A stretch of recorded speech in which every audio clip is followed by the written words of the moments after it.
देते हैं। तो बाय बाय बेटा, टेक केयर, राधे राधे। मिलिएगा हमसे अगली क्लास में वापस से, है ना।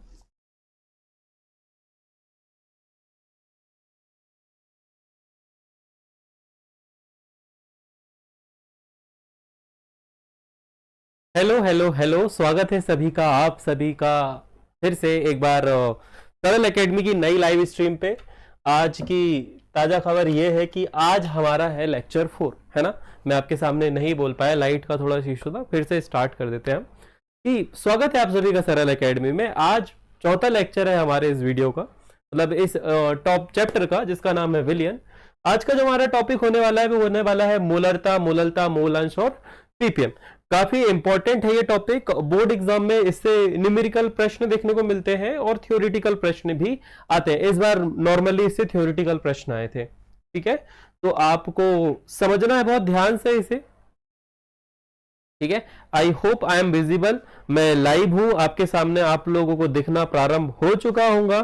तो कमेंट करके बता दो कि yes sir you are visible, आपकी आवाज भी हम तक पहुंच रही है, सब कुछ ठीक है। आप तो बस चालू करिए, है ना। तो मैं ही देख लेता हूं कि सब कुछ ठीक है कि नहीं है। नॉर्मली होती है ना दिक्कत।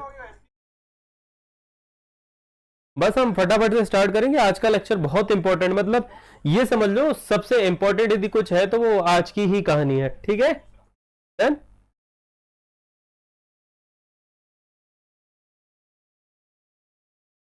चलो, सब कुछ बढ़िया है, सब कुछ वो सही जगह पे है। तो we will start. I hope आप सभी लाइक कर देंगे इस वीडियो को, शेयर कर देंगे फटाफट से। मैं दूसरे पेज पर आता हूं और हमारा जो आज का सबसे पहला और महत्वपूर्ण टॉपिक है, जिसका नाम है मूलरता। मूलरता, ठीक है। क्या नाम है टॉपिक का? मूलरता। ये थोड़ा छोटा लिख दिए हम। तो मैं स्टार्ट करता हूं सबसे पहले परिभाषा से। पहले परिभाषा लिखेंगे हम, फिर एक एक पॉइंट को धीरे धीरे धीरे धीरे समझेंगे। ओके, जैसे कि कलम में द्रव्यमान प्रतिशत, आयतन प्रतिशत, द्रव्यमान आयतन प्रतिशत को पढ़ चुका है, ठीक है। तो यहां पर हम स्टार्ट करते हैं विलियन। ओहो, ये कलर चेंजिंग इफेक्ट से तो बड़ा परेशान हूं मैं।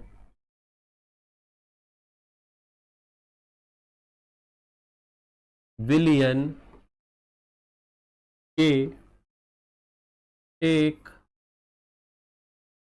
लीटर, अच्छा, एक 1 लीटर, या आप ये बोल सकते हो 1000 ml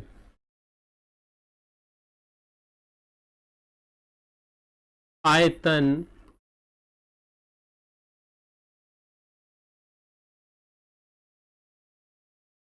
में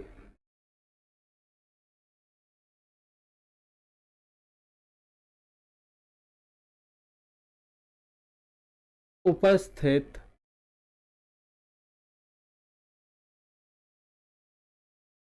विलय के मोल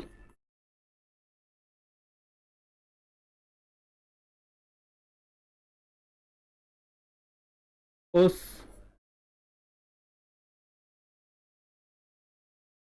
विलियन की मोलरता कहलाते हैं। मोलरता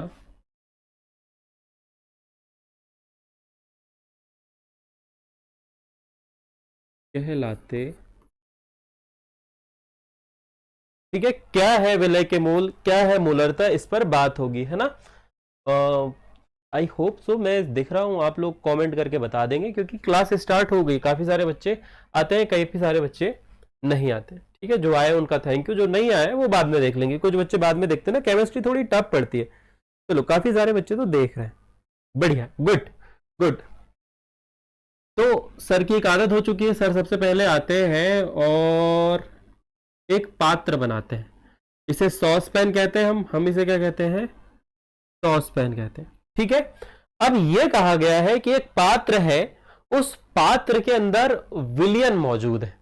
विलियन मतलब उसमें विलायक भी है और उसमें विलय भी है। ध्यान रहे, ये बात आप ध्यान रखेंगे कि ये विलयन है, ये लो, ये आपका एक विलयन है और ये विलायक था, इसमें हमने विलय पदार्थ भी ऐड कर दिया। ठीक है, ये हमने बना दिया एक विलयन, एक सॉल्यूशन आपने बनाया। और ध्यान रहे, विलयन के 1 लीटर आयतन में, अब आपको ये मान लेना है कि भाई साहब आपका जो विलयन है उसका आयतन कितना है बेटा, 1 लीटर। अब आप बोलेंगे सर ये जरूरी थोड़ी ना है कि 1 लीटर ही हो, तो उसके लिए सर आपको आगे हिंट देंगे कि बेटे यदि विलयन का आयतन 1 लीटर नहीं है तो गणितीय रूप में उसे 1 लीटर में बदला कैसे जा सकता है, ये हम आगे डिस्कस करेंगे। अभी ये मान लो कि परिभाषा यदि तुम्हें याद करनी, तो एक विलयन है उसका आयतन 1 लीटर है। ठीक है, उस 1 लीटर आयतन में, उस 1 लीटर आयतन में जो विलय के मोल है, जो विलय के मोल है,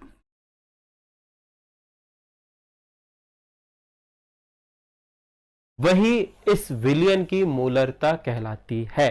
आयतन से आप परिचित हो, मोल से भी आप परिचित हो, नहीं हो परिचित तो सर अभी आपको परिचित करवा देंगे। ठीक है, अभी मतलब सर हम अपरिचित हैं, अपरिचित नहीं हो, परिचित हो, समझते हैं कि विलय के मोल क्या होते हैं। ठीक है, आपने 11th में कुछ इकाइयां पढ़ी जिससे हम पदार्थ को माप सकते हैं, है ना। उसमें एक इकाई थी मोल। तो मोल क्या बताता है, व्हाट इज मोल? तो मोल को आप आवोगाद्रो संख्या के नाम से भी जानते हैं, है ना। मोल को आप आवोगाद्रो संख्या के नाम से भी जानते हैं। चलो इसे सिंप्लीफाई करने के लिए मैं ये मान लेता हूं कि मैंने इसमें नमक मिलाया है ना। क्या मिला दिया है, नमक मिलाया है। अभी ग्राम में बात नहीं कर रहे हैं, हम मोल पे बात करें, क्योंकि द्रव्यमान प्रतिशत, आयतन प्रतिशत, द्रव्यमान आयतन प्रतिशत में वहां पर हमको वजन निकालना था, ग्राम में हमने बात करी थी। यहां पर ग्राम में बात नहीं करनी, यहां पर आपको कणों की संख्या में बात करनी है भाई साहब। एक विलयन है, उसका आयतन 1 लीटर है, इट्स ओके, परंतु ये बताओ कि उस विलयन में विलय के कणों की संख्या कितनी है। और कणों की संख्या को हम कैसे मापते हैं, मोल से नापते हैं। ठीक है, और आप सभी को पता है कि मोल, एक मोल में जो कणों की संख्या होती है वो होती है 6.022 इंटू 10 की घात 23। ये होती है ना, इसी को अब आवोगाद्रो संख्या या एनए के नाम से जानते हैं।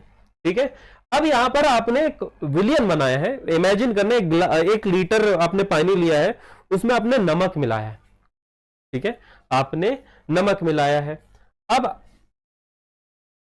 मान लीजिए आपने नमक का 1 मोल लिया है, नमक का 1 मोल लिया है।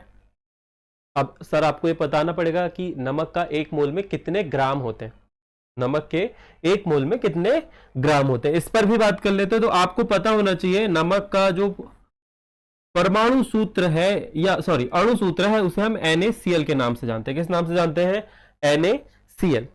और आप सभी को मोलों की संख्या ज्ञात करने के लिए आप ये बोल सकते हो कि इन दोनों के परमाणु द्रव्यमान का यदि आप योग कर दोगे, बहुत डिटेल में मत जाना, आपको ये समझना है कि आप NaCl के यदि परमाणु द्रव्यमानों का योग कर दोगे तो जो संख्या निकल के आएगी वही उसका 1 मोल होगी।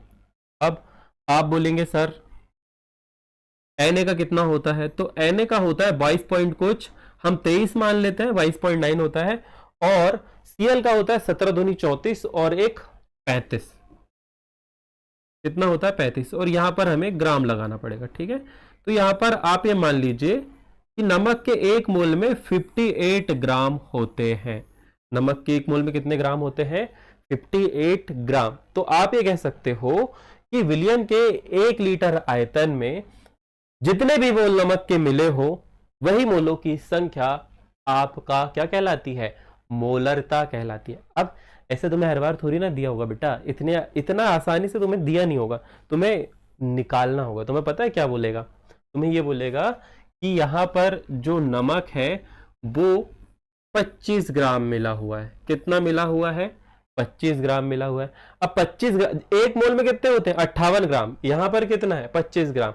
तो तुम्हें अब ये निकालना होगा कि कितने मोल दिए हुए हैं। 58 ग्राम दिए तो बहुत अच्छा, 1 मोल निकालोगे बहुत आसानी से, परंतु यदि नहीं दिया 58 ग्राम से कम है तो हमें फिर सूत्र से निकालना पड़ेगा।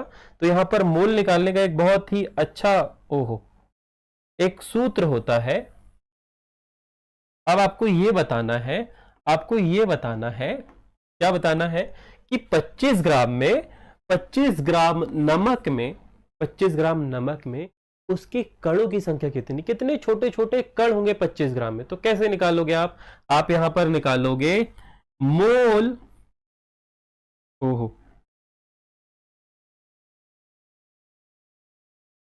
मोल बराबर होता है एक निश्चित द्रव्यमान, एक निश्चित द्रव्यमान। अब मैं यहां पर निश्चित नहीं लिखूंगा, मैं सिर्फ लिखूंगा द्रव्यमान में कणों की संख्या। कणों की संख्या मतलब अणु भार। यहां पर ये देख रहे ना आपको, हमने क्या लिखा, परमाणु द्रव्यमान। सिंगल है, Na सिंगल है तो परमाणु, Cl साथ में मिल गया तो अब वो परमाणु नहीं रहा, वो बन गया एक अणु। तो यहां पर आप लिखोगे अणु भार, यहां पर आप क्या लिखोगे, अणु भार। देखो जिस बच्चे ने 11th बहुत अच्छे से पढ़ा है, ये सारी चीजें उन्हें बहुत अच्छे से समझ में आएगी। अब मैं एक और एग्जांपल से तुम्हें समझाने की कोशिश करता हूं कि एक, ओह ऐसे नहीं, ये एक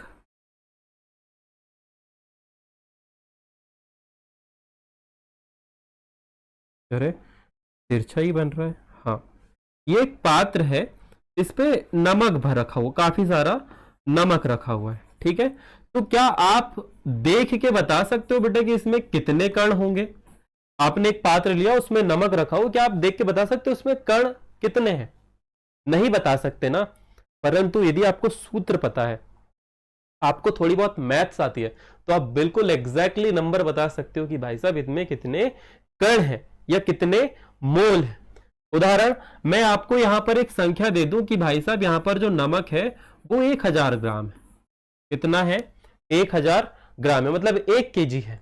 अब आपको ये बोलूं कि आप मुझे ये बताओ बेटा कि इसमें कितने कण हैं, इसमें कितने कण हैं या कितने मोल हैं। तो आप सिंपली लोगे, यहां पर रखोगे 1000 और यहां पर कर दोगे 58, तो यहां पर आपको नमक का मोल प्राप्त हो जाएगा। नमक का क्या प्राप्त हो जाएगा? मोल। मोल को हम एम से नहीं दर्शाते सर, हम एन से दर्शाते हैं। मोल को हम कैसे दर्शाते हैं? एन से। तो जो भी यहाँ पे आपका आंसर आएगा वो नमक का मोल होगा। अब जो भी मोल आंसर आएगा उसमें आप 6.022 इंटू 10 की घात 23 का गुणा कर देंगे, तो आप ये बता सकते हो कि भाई साहब इस 1000 ग्राम में नमक के कितने कण हैं। ठीक है, ये है मैथ्स की पावर। समझ में आया? इस प्रकार से आप समझ लेंगे। अब जिसे समझ में नहीं आया बेटा, तुम्हें इस वीडियो को थोड़ा सा 1-2 बार ज्यादा देख लेना है ना। मैंने बहुत सिंपलीफाई करने की कोशिश करी। आपको यहां पर मोल ज्ञात करने का भी एक सूत्र हमने दे दिया। आपको नमक ज्ञात करने का, सॉरी, मोल ज्ञात करने का एक सूत्र दे दिया। इसे मैं मिटा रहा हूं अब, नहीं मिटाऊं, नहीं मिटाता हूं तुम्हारे लिए ना। तुम्हारे लिए इसलिए नहीं मिटा रहा हूं क्योंकि ये जो ब्लैक बोर्ड वाला जो सीन है ये तुमको बाद में काम आएगा। ये सारी पीपीटी सेव रहेगी तुम्हारे लिए। तो जो भी बच्चे प्रीमियम बैच खरीदेंगे उन्हें पीपीटी उनको ड्राइव में एक्सेस मिल जाएगा। इन्हें जरा छोटा कर दूं मैं।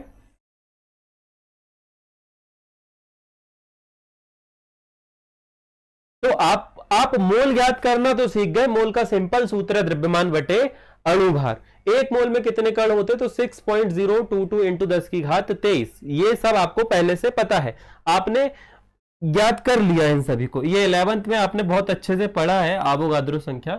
अब हम बात करते हैं सूत्र की। जो परिभाषा लिखी है इसे हम सूत्र में व्यक्त करते। तो मोलरता को बेटा कैपिटल एम से दर्शाते हैं। कैसे दर्शाते हैं याद रखना, मोलरता को कैपिटल एम से दर्शाते हैं। तो आप यहां पर लिखोगे कैपिटल एम बराबर होता है विलय के मोल, विलय के मोल बटे विलयन का आयतन, है ना, विलयन का आयतन। परंतु सर एक कंडीशन है। कंडीशन क्या? कि विलयन का आयतन आपको 1000 ml या फिर 1 लीटर में देना होगा। यदि नहीं है, यदि नहीं है, जैसे कि आप ये मानो कि विलयन का एक आयतन है जो कि 1000 ml है। कितना है बेटा?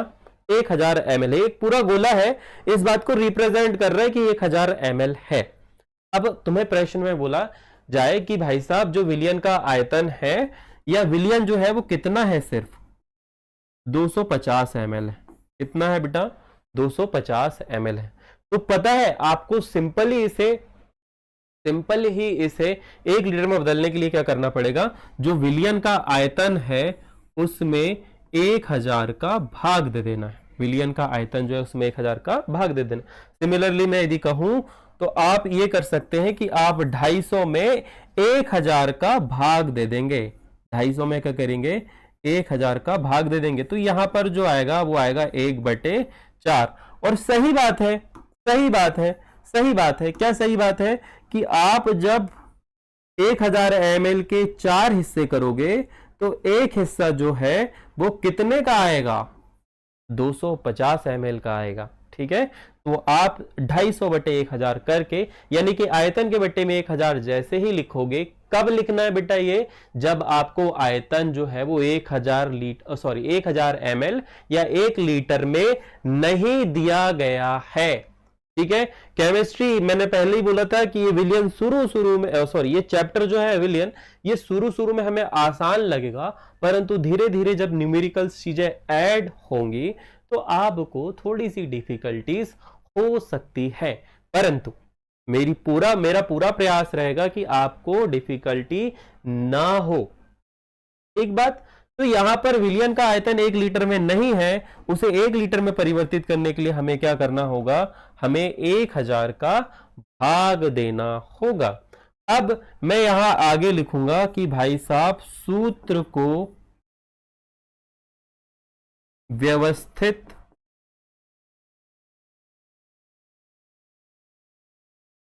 करने पर, तो सूत्र को यहां व्यवस्थित नहीं करेंगे हम आगे वाले स्लाइड पे जाएंगे। हम यहां पर लिखेंगे m बराबर, अब आप सभी को पता है सूत्र ये था विलय के मोल। क्या था? विलय के मोल बटे विलियन का आयतन। विलियन का आयतन बहुत शॉर्ट एंड सिंपल में अब मैं लिखूंगा VmL। क्या लिखेंगे हम? विलियन के आयतन के लिए लिखेंगे हम VmL। और ये VmL कितना होना चाहिए बेटा? 1 लीटर या 1000 ml। नहीं है तो नीचे 1000 का भाग दे दो। ये आपको 1000, जैसे आप 1000 का भाग दोगे ये कन्वर्ट हो जाएगा काय में? अपने आप लीटर में। अब आपको विलय के मोल का सूत्र भी पता होना चाहिए। तो विलय के मोल का सूत्र आपने पता है ना, द्रव्यमान बटे अणुभार। तो द्रव्यमान को हम लिखते हैं वेट, W। द्रव्यमान को हम क्या बोलते हैं? W, wait. क्योंकि काय का है? विलय का है, तो V। अणुभार, अणुभार को हम दर्शाते हैं m से, तो यहां कर देंगे आप V। तो मैंने वहां पर आपको, आप पूरा लिखोगे बहुत लंबा लंबा, तो आप ऐसे लिखोगे, देखो विलय का द्रव्यमान बटे विलय का अणुभार। ठीक है, इसे इतना बड़ा ना लिख के आप ऐसे बहुत सिंपल एंड स्वीट में लिख सकते हो, विलय का द्रव्यमान WB बटे विलय का अणुभार MB। ठीक है, MB इस प्रकार से आप लिख सकते हो। और आगे क्या करोगे? यहां पर आप लिखोगे पूरे सूत्र को इस विलय के मोल के स्थान पर रख दो, तो ये हो जाएगा WV बटे MV बटे VmL बटे 1000।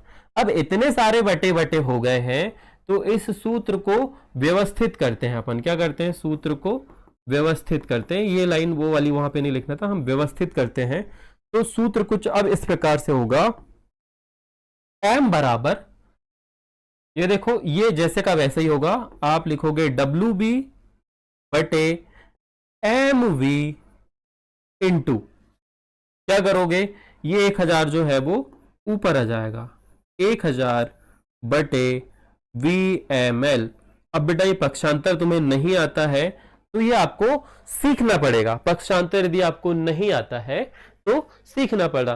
पता नहीं कहां चले गए हैं सभी लोग, क्या दिक्कत हो गई है, क्या तकल्लुफ हो गई है सभी के साथ में। अच्छा, आज हनुमान जयंती भी है तो हो सकता है बच्चे वहां पर बिजी हो।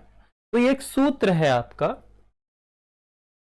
ये आपका सूत्र है, किसका? मोलरता का आपका सूत्र है। तो यहां पर आप लिखेंगे मोलरता बराबर होती है विलय का द्रव्यमान बटे विलय का अणुभार गुणित 1000 बटे विलयन का आयतन। ये पूर्ण रूप से सही सूत्र है। आप इसमें डायरेक्ट किसी भी चीज का मान रखो, आपको आंसर मिल जाएगा। अब आपसे ये पूछेगा कि भाई साहब आप इसकी इकाई बताओ, मोलरता की इकाई बताओ। तो यहां पर आप बोलेंगे मोल प्रति लीटर जो है मोलरता की इकाई होती है। क्या होती है? मोल प्रति लीटर जो है वो इकाई होती है किसकी? मोलरता की। मैं वापस से रिपीट कर रहा हूं सारी चीजें, जिन बच्चों को समझ में नहीं आया है हम एक बार फिर से समझते हैं, क्योंकि इंपॉर्टेंट पार्ट है, आप लोग भूल जाओगे। सबसे पहले बात करते हैं परिभाषा की। तो विलयन के 1 लीटर आयतन में उपस्थित विलय के मोलों की संख्या उस विलयन की मोलरता कहलाती है। इसे कैपिटल एम से दर्शाया जाता है। मोल यानी कि क्या? मोल आपने पढ़ा है 11 पे, मोल को एवोगाद्रो संख्या बोलते हैं। आप ये बोल सकते हो कि मोल जो है वो कणों की संख्या को बताता है। उदाहरण, आपने नमक ले लिया, कटोरी में बहुत सारा नमक रखा हुआ है, तो नमक के 1 मोल में कितने कण होंगे? तो 6.022 इंटू 10⁻23। अब ये भी पता होना चाहिए कि नमक के 1 मोल में कितने ग्राम होते हैं। तो नमक के 1 मोल में या फिर किसी भी पदार्थ के 1 मोल में उतने ही ग्राम होते हैं जितना उसका परमाणु द्रव्यमान होता है। उदाहरण, जैसे आपसे बोले कि भाई साहब सोडियम के 1 मोल में कितने ग्राम होंगे? तो जो सोडियम का परमाणु द्रव्यमान होगा, सोडियम का जो परमाणु द्रव्यमान होगा वही उसका 1 मोल होगा। उसी प्रकार से NaCl का जो परमाणु द्रव्यमान, जो अणुभार होगा वही उसका 1 मोल होगा। तो अब अणुभार कैसे निकालोगे? तो Na और Cl दोनों को जोड़ दो, दोनों के परमाणु द्रव्यमान को जोड़ दो। जैसे कि मैंने यहां पर जोड़ा था 58 ग्राम, ये देखो, तो यही इसका 1 मोल है।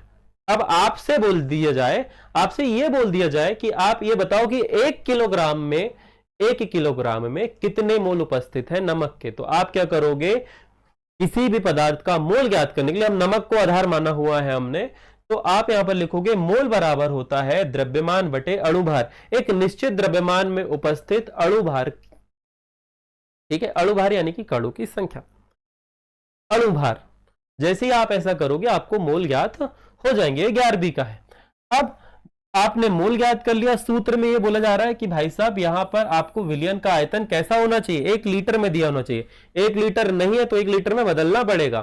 तो ये सूत्र मैंने आपको ये समझा दिया कि आपको आयतन के बट्टे में 1000 लगा देना है, वो अपने आप बदल जाएगा, 1 लीटर में बदल जाएगा। जैसे कि हमने यहाँ पर हमें बोला गया था, एक उदाहरण लिया था हमने कि 250 ml है विलयन का आयतन, जबकि होना कितना चाहिए था?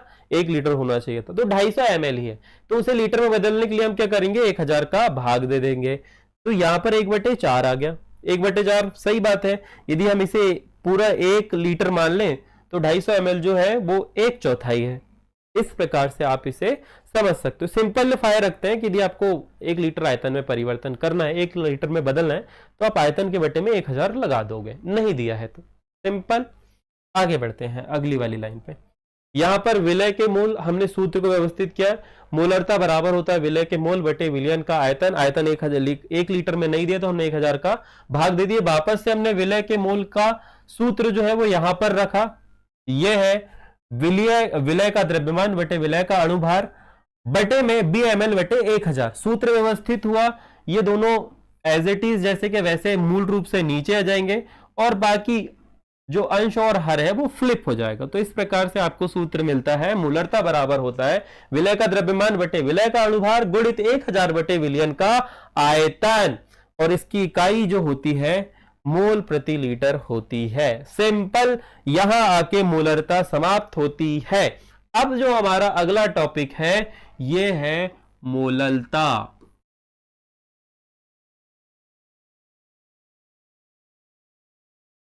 मोलैरिटी और मोलैलिटी ये है दोनों छोटे छोटे भैया।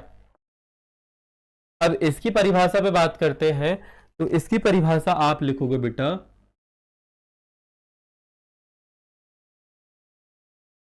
1000 है। ये क्या हो रहा है? 1000 ग्राम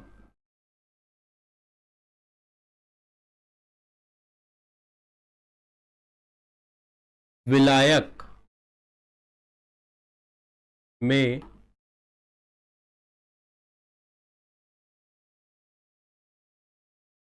1000 ग्राम विलायक में उपस्थित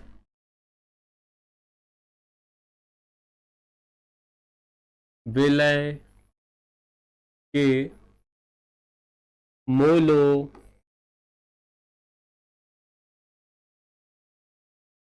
की संख्या। ठीक है सर, बहुत बड़ा बड़ा लिखते हैं तो इसे जरा छोटा कर दिया जाए, यहां तक ये छोटा कर देते हैं अपन, है ना। ये लो,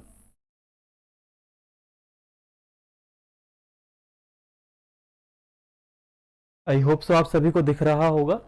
हाँ दिख रहा है, बराबर दिख रहा है कि संख्या को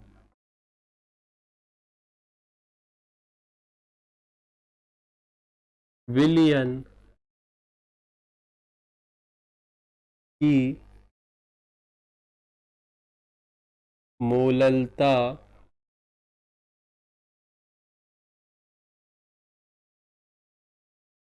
कहलाती है। इसे स्मॉल एम से दर्शाते हैं, इसे स्मॉल एम से दर्शाते हैं। ठीक बात। अब जिसे नोट्स चाहिए रहेंगे ना बेटा, वो ऑनलाइन क्लास का सब्सक्रिप्शन ही ले ले, क्योंकि तुम्हें बता दूं मैं, वहां पर तुम्हें ऐसे नोट्स लिखने नहीं पड़ेंगे, बने बनाए मिल जाएंगे। ठीक है, तो सूत्र के हिसाब से हम परिभाषा को रीअरेंज करते हैं।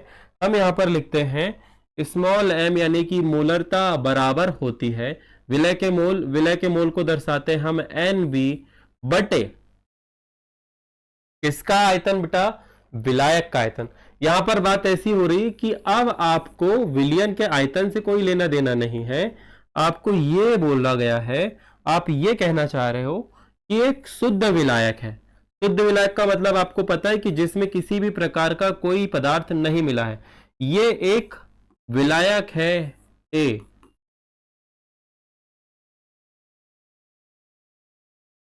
इसका द्रव्यमान कितना होना चाहिए बेटा, इसका द्रव्यमान जो है वो 1000 ग्राम यानी कि 1 किलोग्राम होना चाहिए।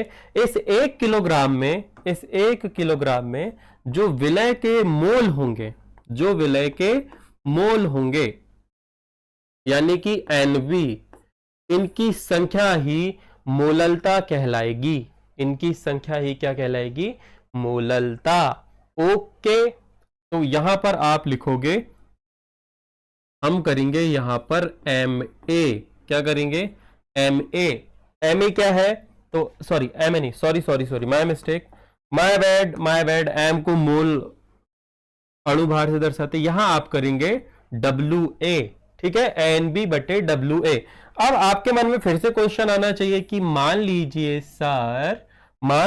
सर, या आपको मानना है कि यदि विलायक की मात्रा 1000 किलोग्राम में नहीं दी है, बोला है कि भाई साहब यहां पर जो विलायक है वो 250 ग्राम ही है, या बोल दिया जाए 100 ग्राम ही है, तो हम कैसे उसे कन्वर्ट करेंगे। तो बेटा यदि ऐसी स्थिति है, यदि विलायक 1000 ग्राम नहीं है तो हम WA बटे 1000 करेंगे। ओके, ये नियम हमने लिख दिया। तो वापस से तुम्हें एनवी का भी सूत्र पता होगा। इस एनवी का सूत्र भी तुमने थोड़ी देर पहले, आप भी थोड़ी देर पहले लिखा है कि WB बटे MV, ये सूत्र होता है। तो वापस यहां पर पूरा सूत्र रीअरेंज करोगे, एनबी की जगह आप लिखोगे क्या, एनबी की जगह आप लिखोगे WB बटे MV।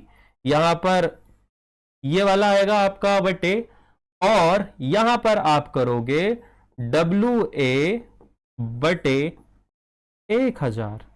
आगे सूत्र को व्यवस्थित करने पर, सूत्र को व्यवस्थित करने पर, व्यवस्थित कर दो सूत्र, करते हैं व्यवस्थित सूत्र। तो यहां पर आप लिखोगे m बराबर होगा, ये पूरा का पूरा नीचे आ जाएगा WB बटे MV।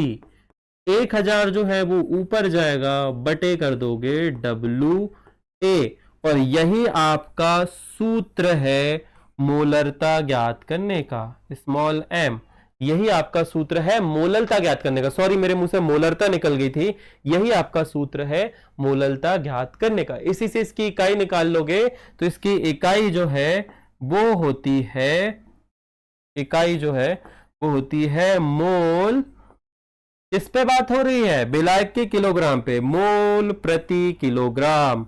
एक निश्चित किलोग्राम में उपस्थित विलय के मोलों की संख्या। यहां पर प्रॉपरली ध्यान से देखोगे, विलय पर बात हो रही है। इसके पहले जितनी भी कैलकुलेशन थी उसमें हमने अवयवों की बात करी थी, मतलब प्रतिशत में हम विलायक का द्रव्यमान भी निकाल सकते थे और विलय का द्रव्यमान भी निकाल सकते थे। परंतु जब मोलरता और मोलरता की बात आएगी तो कोर बात होगी विलय की।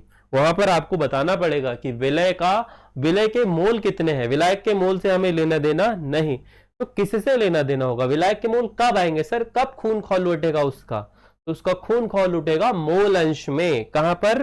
मोल अंश पे ये चीजें निकलेंगी। अभी कितना टाइम हुआ है? मैडम ने 6:45 से छोड़ा था, कितना समय हो चुका है?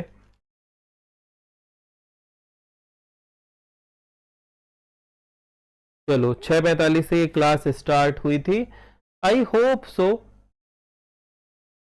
यदि मैडम वीडियो देख रही हैं तो चलो, अभी तो 7 ही 16 हुए ना, मैं 7:30 बजे तक पढ़ा सकता हूँ। मतलब वी हैव 14 मिनट, और 14 मिनट्स मेरे लिए बहुत है। 14 मिनट्स हमारे लिए बहुत है। इस पे अपन जो है क्या पढ़ लेंगे बेटा? इस पे अपन पढ़ लेंगे मोल अंश और पीपीएम दोनों।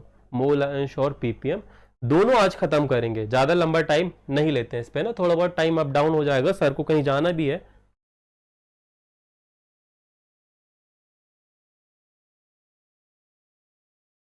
ना। पिछले वो एक रील देख रहे थे हम, मतलब तुम लोग भी देखते होंगे। तो एक क्रिएटर है, वो फेमस जो सिंगर्स होते हैं उनके बारे में लिखते हैं ना कि ये सिंगर्स ने लिखा है, कभी का तात्पर्य है पिछले साल 2 नंबर का आएगा, इस साल भी 2 नंबर का आया था। वो मुझे याद आ गया एक्चुअली।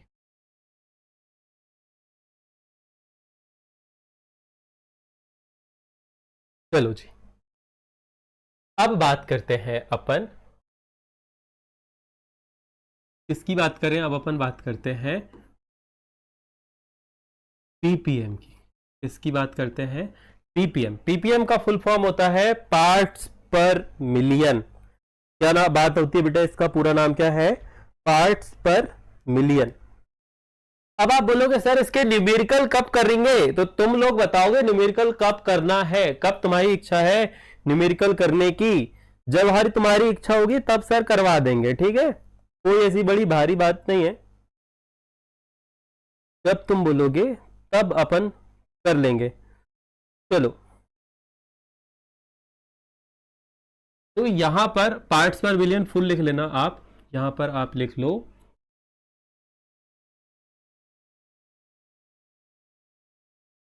पार्ट्स पर मिलियन। मिलियन से याद आया, 1 मिलियन में कितने होते हैं? कमेंट करके बताना मुझे। जितने भी होते हैं उतने सब्सक्राइबर तुम्हें करवाने सरल एकेडमी के, ठीक है? जितने होते हैं 1 मिलियन में, फटाफट से 1 मिलियन करा दो, और मतलब तुम्हारे मुंह में घी शक्कर, तुम टॉप करोगे, ठीक है? चलो आगे बढ़ते हैं अपन। इसे जरा मैं छोटा कर दूं, पार्ट्स पर मिलियन को बहुत ज्यादा बड़ा दिख रहा है ये। पार्ट्स पर मिलियन जो है वो छोटा कर देते हैं, ठीक है? अब यहां पर आप आगे लिखोगे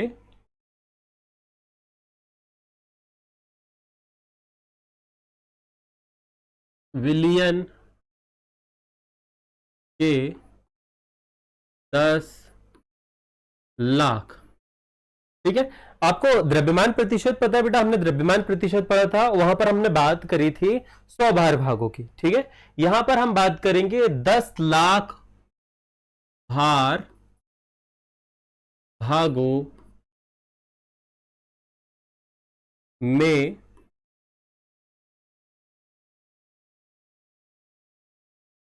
उपस्थित विलय के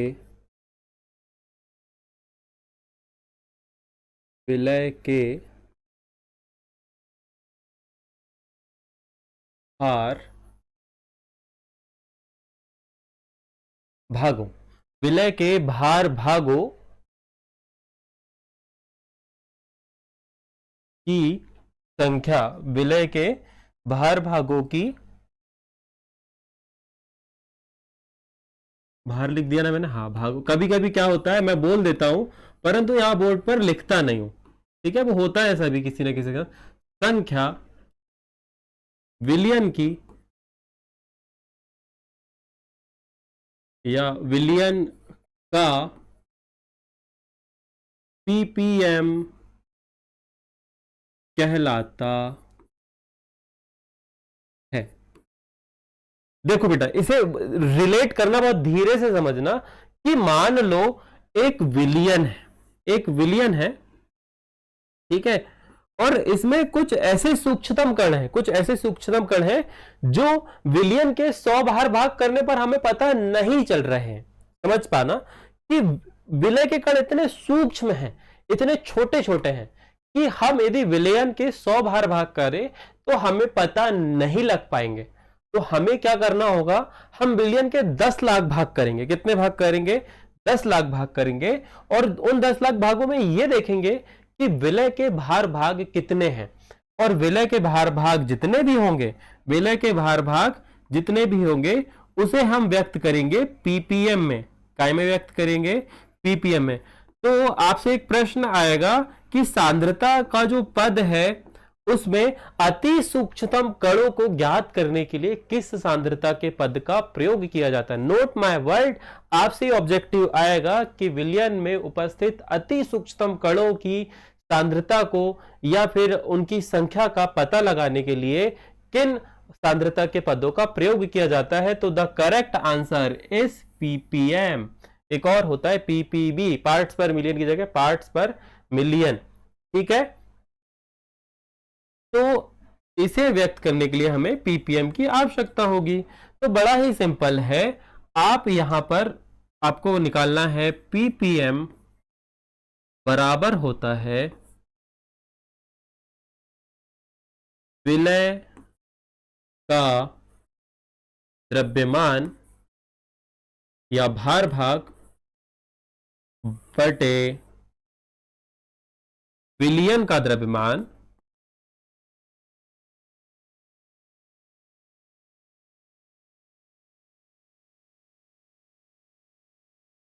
गुणित 10 की घात 6। क्या लिखोगे?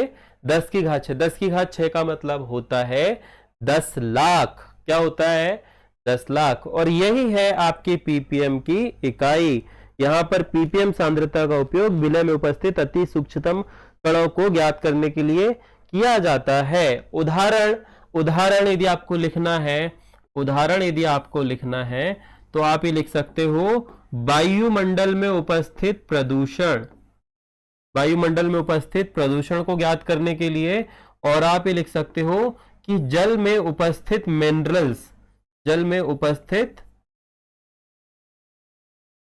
पोषक तत्व आप जिन्हें बोल सकते हो मिनरल्स, या फिर आयन, क्या लिख सकते हो? आयन को ज्ञात करने के लिए पीपीएम जैसी इकाइयों का प्रयोग किया जाता है। अब बात करते हैं मोल अंश की, जहां आज के इस वीडियो का हम दी एंड कर देंगे। अब हम बात करते हैं मोल अंश, और मोल अंश को दर्शाया जाता है x से। मोल अंश को दर्शाया जाता है x से, ठीक है। तो इसकी परिभाषा निकालते हैं हम।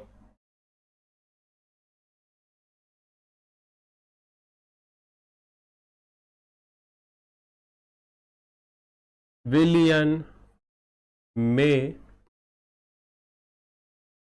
उपस्थित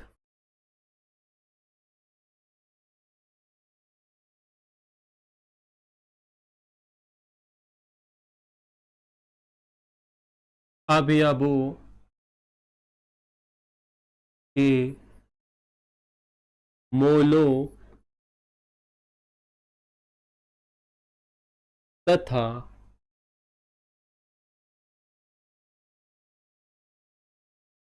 विलयन के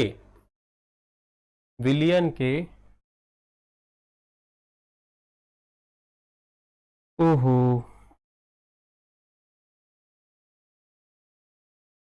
विलयन के कुल मोलों का अनुपात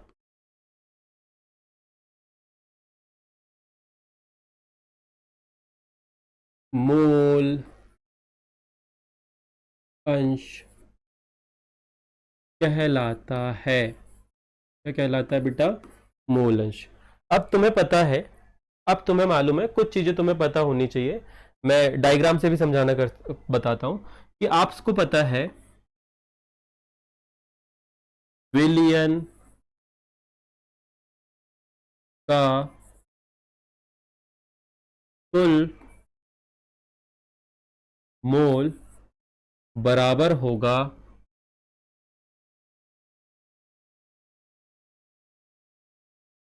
विलायक का मोल प्लस विलय का मोल। ठीक है, यही होता है।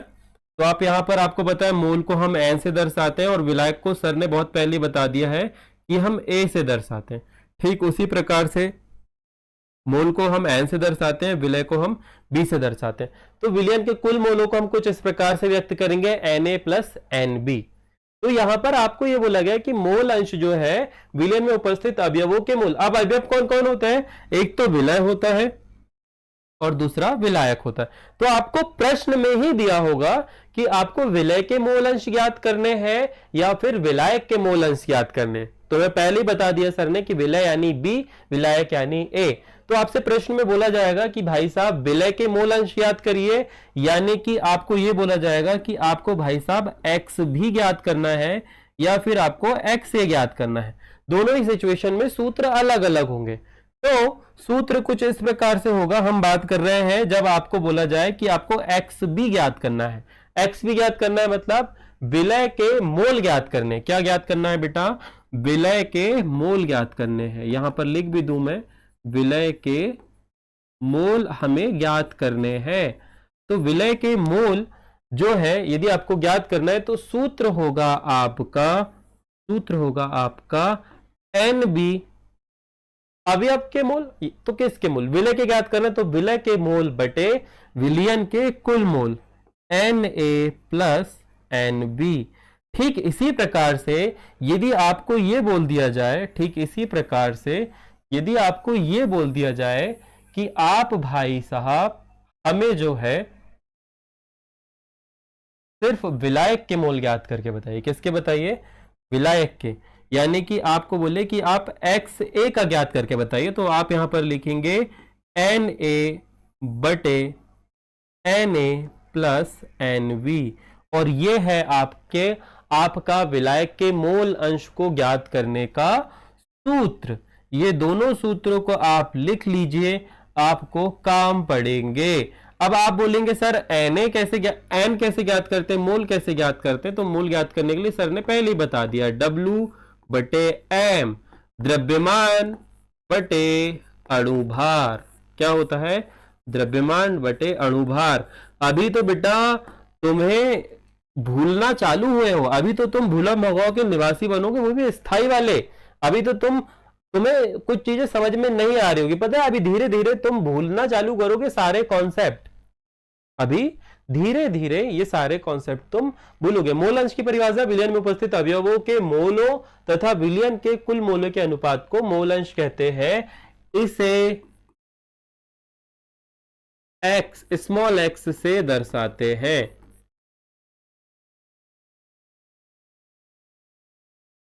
ठीक है, आप आगे ये भी लिख सकते हो,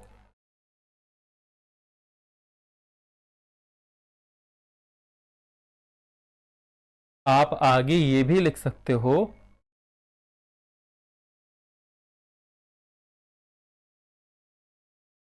विलयन के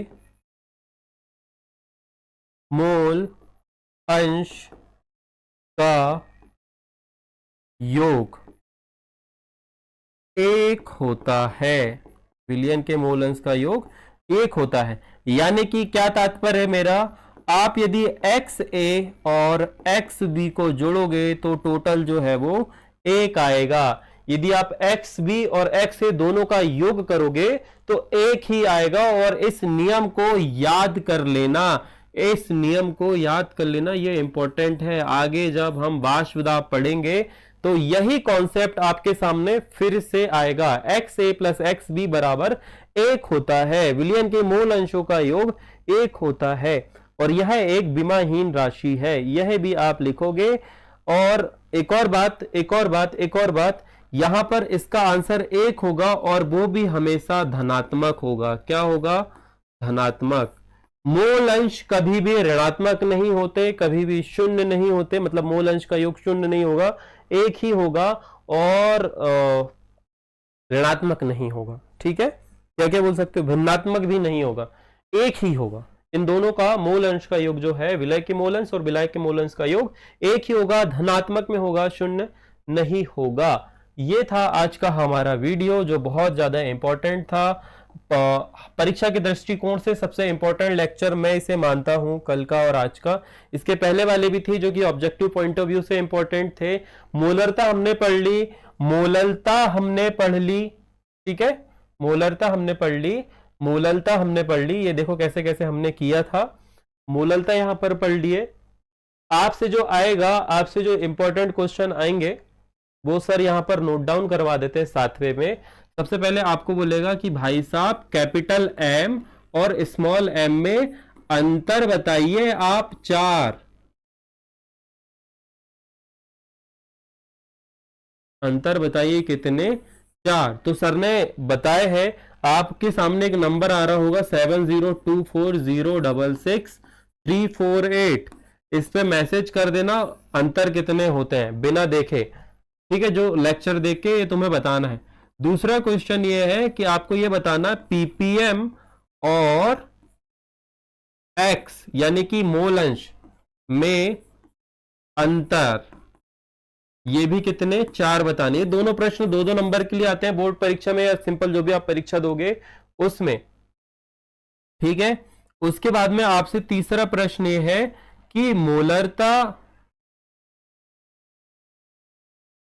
और मोललता की इकाई क्या है?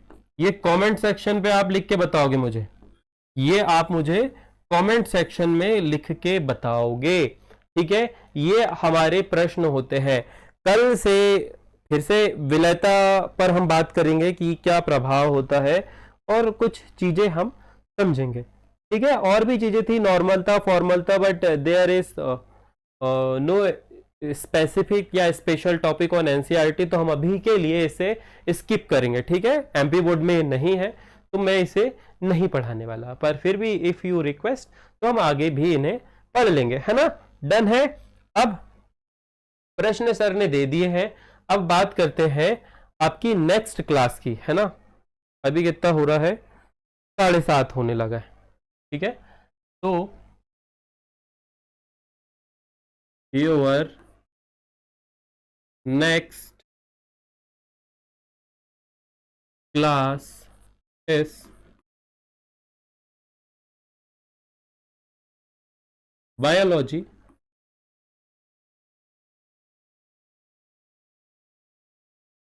and it will be start soon.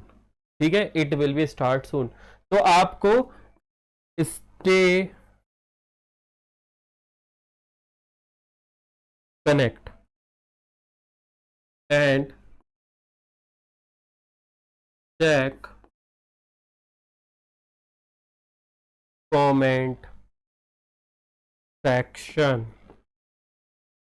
ठीक है, जो भी अपडेट आपको चाहिए क्लास से रिलेटेड वो तुरंत ही मैं या मैडम कमेंट सेक्शन में डाल देंगे. ठीक है, तो कहीं जाइएगा मत जनाब, आपको यहीं पर रहना है इस लाइव क्लास के साथ में. Your next class is biology and it will be start soon. Stay connect and check comment section for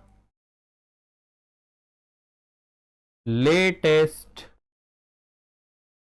update.